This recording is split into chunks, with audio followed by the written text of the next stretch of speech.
Real quickly before we begin, I want to thank this video's sponsor, CarMarshal.com. CarMarshal.com can save you lots of money on buying used or new vehicles, cars, trucks, school buses. If you want to save money, I'll have a link in the description down below. I know I'm going to... Punta Gorda Police Chief Pamela Davis and City Manager Howard Kunnick are trying to cover up all the corruption surrounding LEOAFFAIRS execution of Mayor Knowlton. There are many more that need to be fired, jailed, and their pension taken away for not doing their job that day. Our view. Release texts, emails in Lewis, Punta Gorda issue. Our position: Punta Gorda needs to cut short any controversy stemming from former Punta Gorda Police Chief Tom Lewis' claims of unethical conduct in the investigation of Mayor Knowlton's death. Former Punta Gorda Police Chief Tom Lewis has made some serious, and unsubstantiated, claims regarding how the city, specifically City Manager Howard Kunnick, dealt with the aftermath of Mayor Knowlton's death. In case you're new to the area, or have a bad memory, Lewis was fired from his job a few months after retired librarian Mary Knowlton was mistakenly shot and killed in a police demonstration. The shoot-on-T-shoot scenario was being played out for the Punta Gorda Chamber of Commerce when Knowlton was shot and killed in front of dozens of onlookers.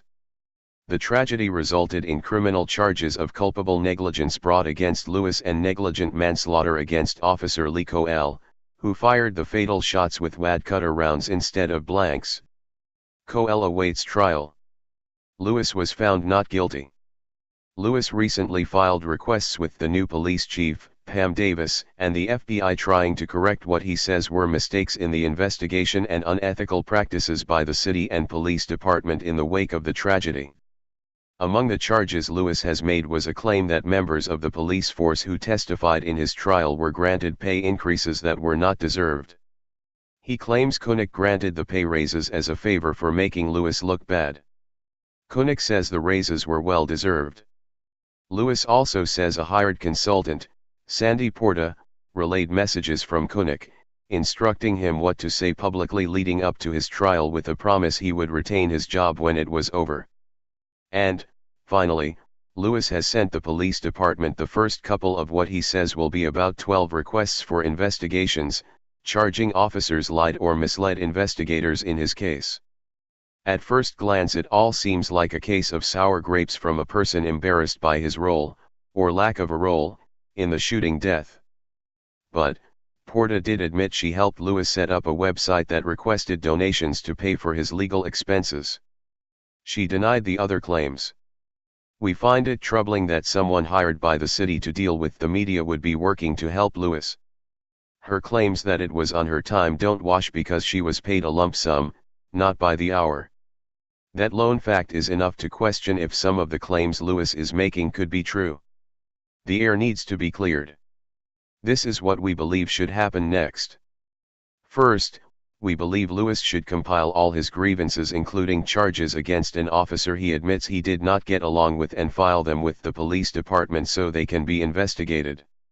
Lewis said in an email to The Sun that he cannot organize all 12 of his complaints at once. It takes a tremendous amount of time to properly organize these items. I simply don't have it done. And lastly, handing it over all at once would be voluminous and difficult to digest, he said. The city also needs to respond. Kunnick should release any emails and text messages between him and Porta during a 2 to 3 month time period after Lewis was suspended with pay. That would go a long way toward clearing Kunnick of the charges Lewis has made. It might reveal if Lewis has real reason to feel betrayed or if the former chief is simply grasping at straws to salvage his reputation. Everyone would like to get at the truth.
under hit.